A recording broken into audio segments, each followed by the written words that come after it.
So yeah, Battle of Jakku, new map for Star Wars Battlefront. It's amazing. Giant Super Star Destroyers crash mid-combat. Star Destroyers fall out of the sky in the middle of a game of Walker Assault or Turning Point. There are giant Rebel ships on the ground. There is a huge Rebel Blockade Runner at one end of the map that you can actually get on top of. AT-AT carcasses litter this desert battlefield. There's plenty of ship wreckages also that provide good cover in the middle of the desert. Frankly, the desert itself has enough good sand dunes so that you can have some good sand dune style combat, which is actually a lot of fun. This map, especially on Turning Point game mode, is heavily infantry focused, and it is a lot of fun, providing some decent close quarter combat, but mostly long range combat, to an extent where I haven't really seen this kind of open plains fighting in Battlefront until this map, and it allowed me to play around with a bunch of different loadouts, especially focusing on some of the different sniper rifles, like the pulse cannon, which is an absolute blast to use in this map. The nearly instantaneous travel speed makes it so much fun to use. Now you'll be able to soak in the visuals and get a good idea of what the infantry combat is like from this video just watching it through. Let's talk about the actual game mode Turning Point, which is a new game mode for Star Wars Battlefront, and frankly I wish it was on more of the maps because it is an absolute blast to play. What's interesting about this game mode is that there's no heroes in it, and as soon as the heroes are gone, I have to say I wasn't really missing them, because they do have this same map on Walker Assault where you get to play as the heroes and have everything there, and I have to say I think Turning Point overall is a lot more fun than playing Walker Assault on this map. Now the way Turning Point works is that at the beginning of the round it plays out a lot like a game of Rush from Battlefield. There are 3 capture points, and the rebels have to take one of these capture points to move on to the next area. So the Empire has to somewhat evenly defend these 3 capture points and divert their resources to one of the capture points if it's getting more attack from the rebels. So the Empire has a much more difficult task on their hand than the rebels do, at least in the start of the round. Now, when you move on to the second set of capture points, there's only 2 to take, so the Empire only has to divvy up their forces between 2 different capture points. And if you can take one of those 2 capture points, then you move on to the third set, which is just a single capture point, and it gets very, very intense. I love the evolution of the infantry combat on this map. At the beginning you have a lot of wide open flanking routes, a lot of different choices.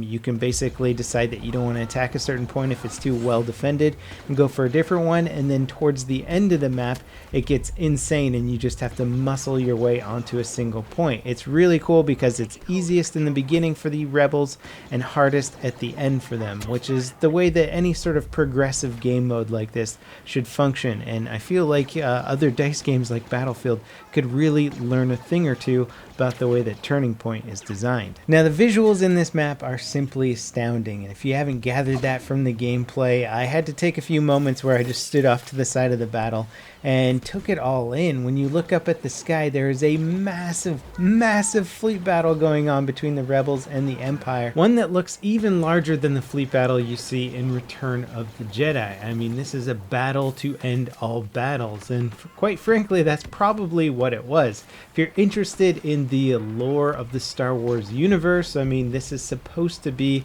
semi-official canon. Like, I guess this is what happened in the Battle of Jakku, which took place right after the Return of the Jedi movie. So if you're at all interested in sort of at least experiencing the visuals of what might have happened between Return of the Jedi and the Force Awakens movie, then this is like the most official thing that we have on it.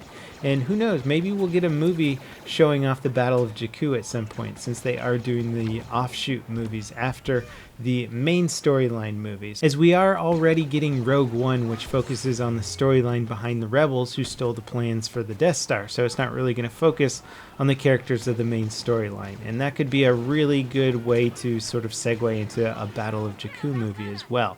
I don't know, I'm really excited about everything that's happening for Star Wars, so obviously this map is pretty exciting for me, and it actually plays out really well. Now aside from this extremely large map, we also have a smaller map that you can play on some of the smaller infantry focused game modes like Drop Zone. And this map is really good as well. It's well balanced, it's fun, and it focuses on a slightly different part of Jakku, more of a canyony area with lots of rocks and stuff. So even though it is a primarily desert planet, the desert can take on many forms, and it's a pretty beautiful looking map, and somehow AT-ATs managed to walk themselves into the middle of these small canyons. Now this fifth environment in the rotation makes a big difference for the overall base game content. I mean, it's a surprising difference between 4 and 5, but just having this extra map in the rotation, both for the smaller game modes and the larger game modes, does make a very big difference, and I can see how this game ultimately is going to start to flow much better once the DLC comes out as well and more people have the added maps and content. I hope that EA and DICE are planning on making more free maps as they have with Battlefield 4. That would be really cool.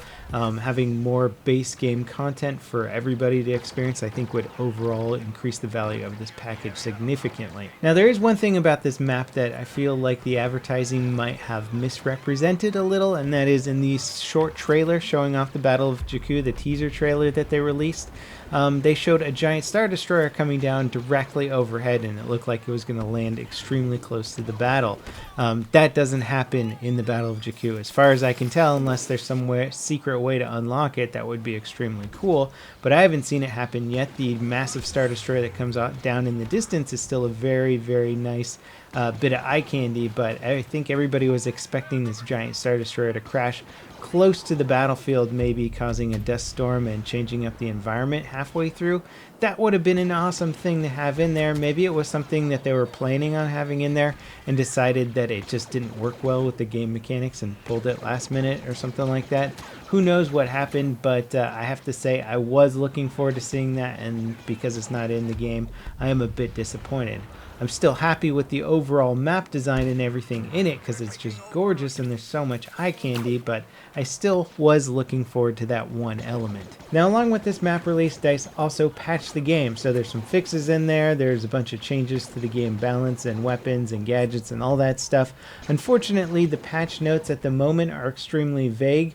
I think they're working on getting us a more detailed list of patch notes so that we can actually know exactly what they changed, but the community on Reddit has been putting together a little list of things that people have noticed being different, and some of the cool big changes are having 2 rounds of Walker Assault now, so when you're playing defense you then get a chance to play offense on the same map, which is really cool. I know a lot of people would get frustrated when they're playing only one side on Endor, so now you can play both sides, which is going to be great. They've also changed a bunch of the gadgets. The barrage takes longer to explode with its grenades now, so there's a little bit more time to get away from that.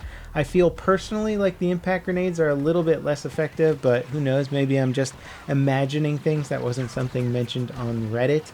At the beginning of the Walker Assault game mode, there is now a start timer, which is especially good on PC, so people with slower computers that load in slower have a better chance of getting some of the good power-ups right at the beginning of the round, because that's where you usually get your hero power-ups and your AT-STs and your TIE Fighters and whatever. Another change is they've buffed the health on the AT-AT on Endor. Since there's only one of them now, it seemed to go down extremely fast on Endor before, so hopefully the Endor games will be a little bit more balanced now and the Empire will win more of them. I can't actually remember the last time I won an Empire game on there. I think I won it once, and you see it blow up the transport ship as it flies away, but it was like the one time I got to see that cutscene. It's really nice to see a balance patch this early on in a DICE game's life cycle. Traditionally, we wouldn't get them until at least a month or 2 after launch.